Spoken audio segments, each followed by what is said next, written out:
The thieves won't attempt to escape through the front door if the police are right behind it. The ground floor window is a perfect way to escape the police.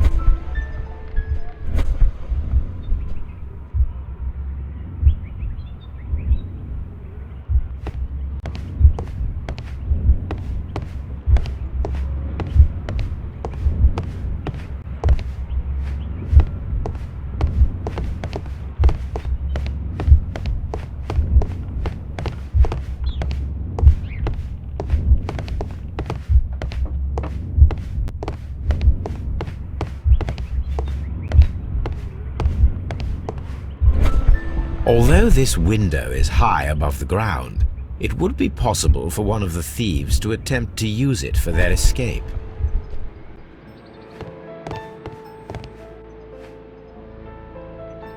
This should be useful.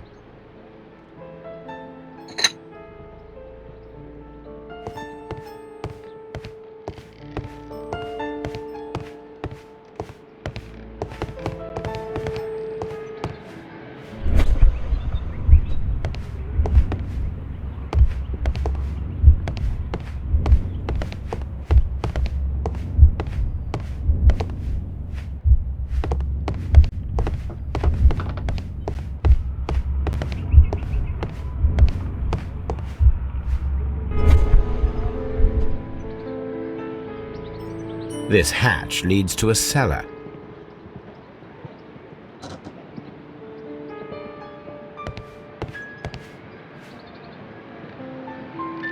This hatch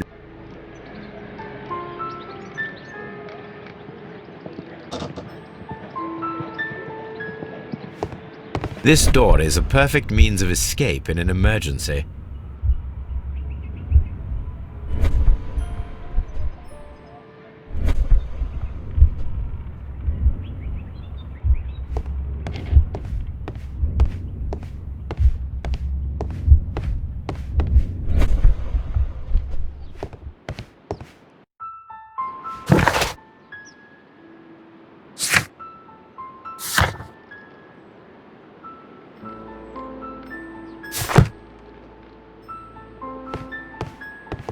The thieves won't.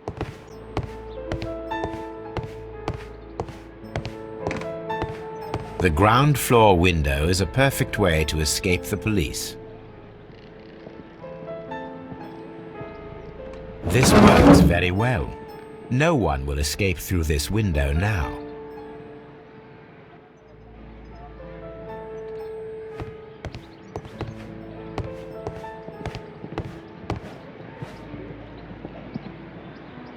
This should be useful.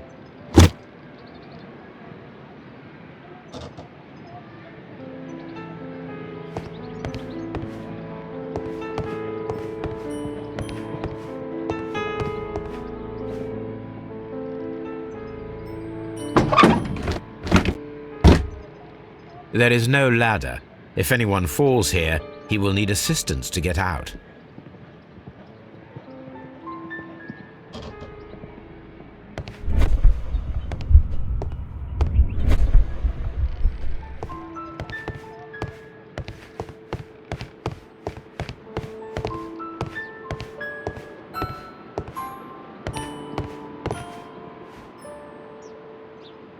I wonder what this old chandelier is doing on the floor.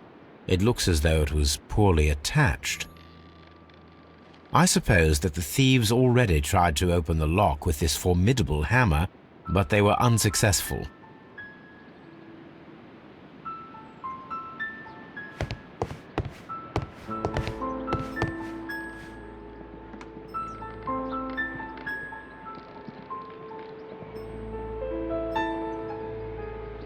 This should be useful.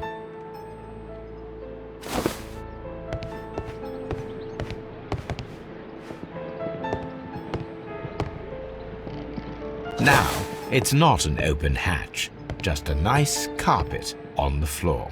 I should walk carefully here, else my plan will be ruined.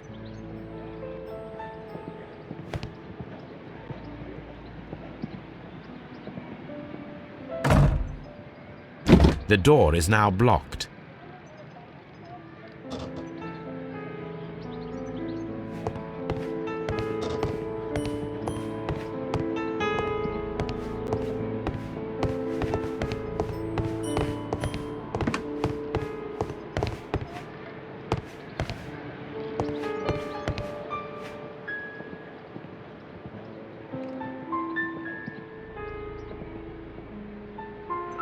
One step on these beads, and our thief will go flying. I should walk carefully here, else my plan will be ruined.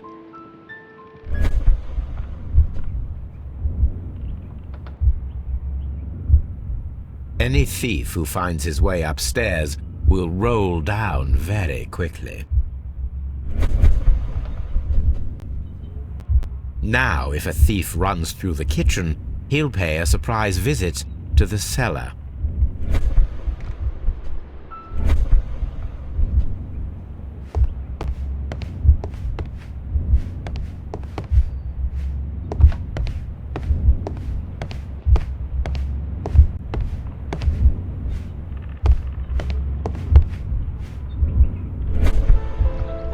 The door is now...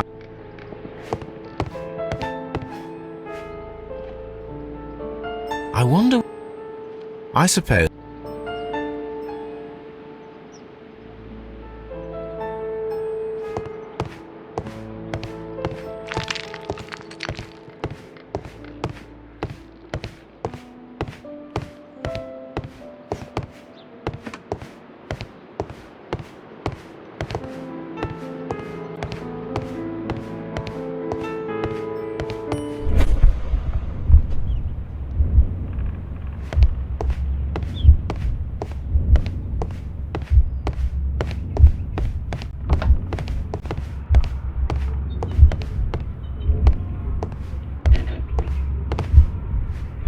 This door is a perfect means of escape in an emergency.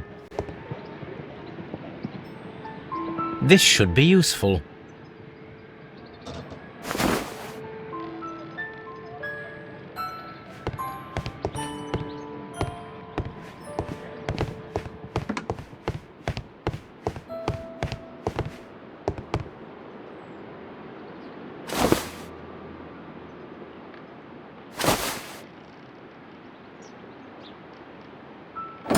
If anyone takes the hammer, the rope will uncoil and make the chandelier fall.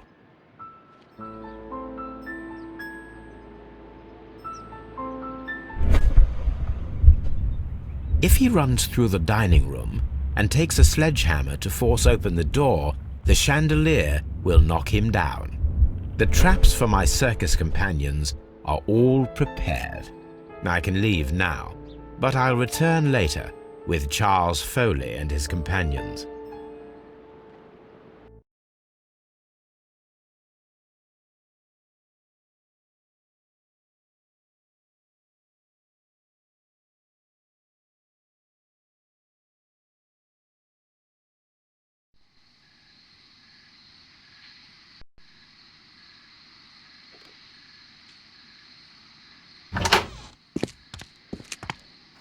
Police! Police!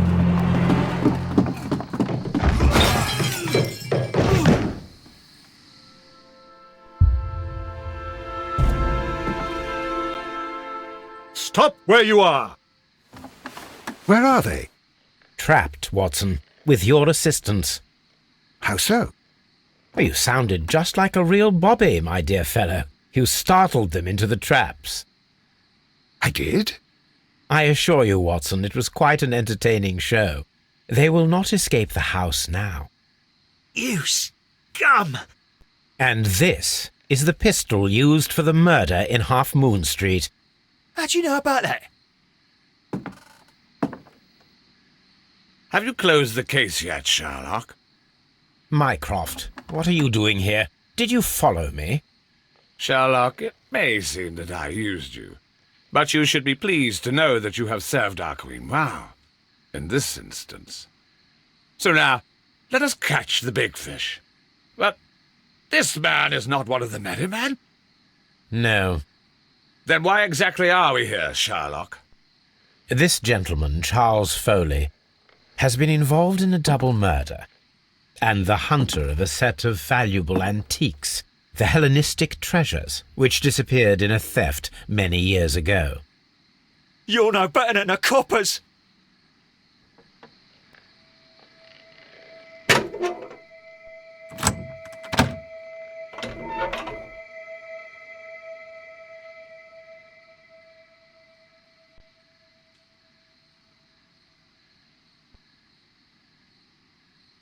Holmes, that is incredible. The Hellenistic treasures. Indeed. Nothing but trifles. Where are the merry men? I don't know why you are asking me, Mycroft. They are yours to find. I'll see you soon, dear brother.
Charles Foley, you committed the crime of premeditated murder and of theft.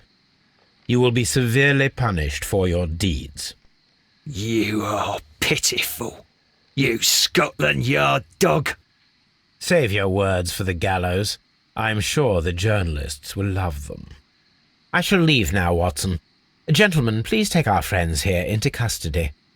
Where are you going? I have unfinished business. I'll see you at Baker Street.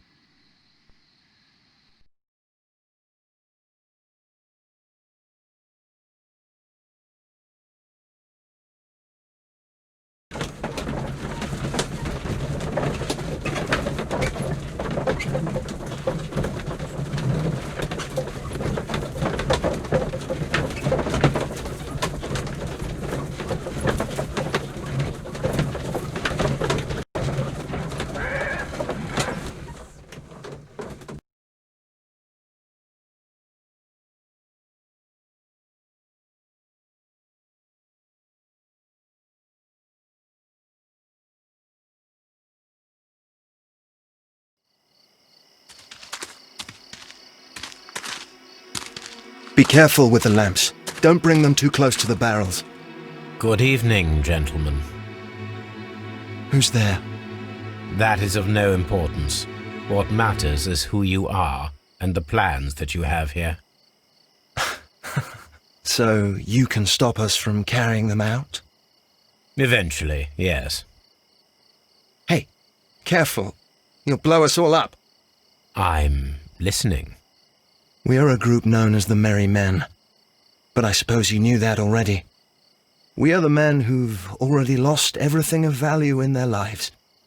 We are ruined shopkeepers.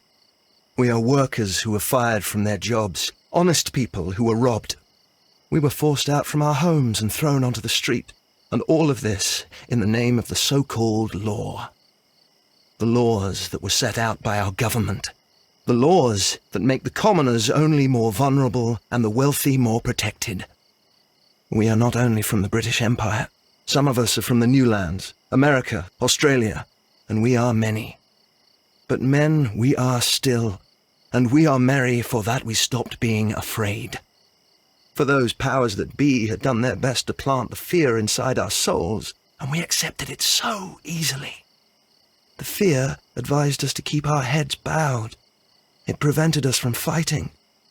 Bankers and politicians, they own our lives, our work, our bread, and they push us to compete between each other just to see who may serve them better. But in the end, they are the few, so they are weak. They are nothing without their titles. We should not fear them. Our so-called masters should fear us instead. The time has come for our group to stand tall. Our great and many merry men. We are going to blow up the London Stock Exchange. No life shall be lost. But ownerships, debts, and property titles? They shall all be destroyed. They're only papers, after all. So many people will be freed over this night. That is a radical step to take. What result do you truly expect? Chaos. But soon people will understand that they are free, and that they don't belong to anyone. They will be able to work for themselves, together, without letting the rulers dictate what to do, and finally justice will arise. What you are intending to do is a crime. It is not justice. How do you see justice, then? Kids go to prison for a loaf of dry bread. And how many lords do you see punished for stealing from their people, sending them to their deaths in mines or overseas to fight for land? Our masters wouldn't hear us. So now it's time to sing the song of the merry men. Will you let us do our duty?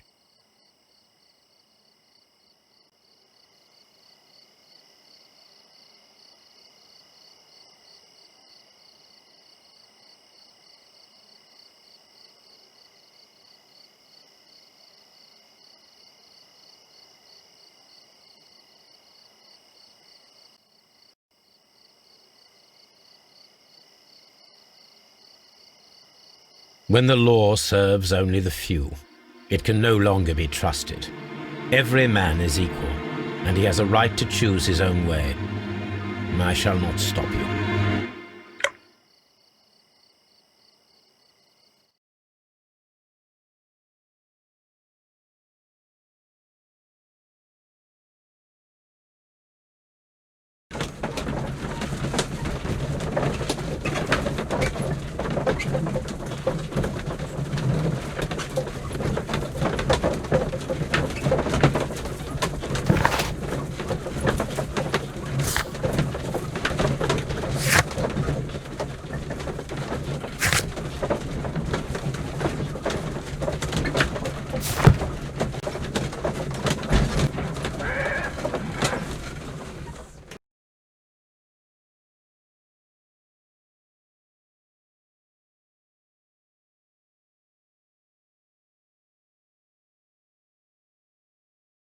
So, you're interested in Russian literature now?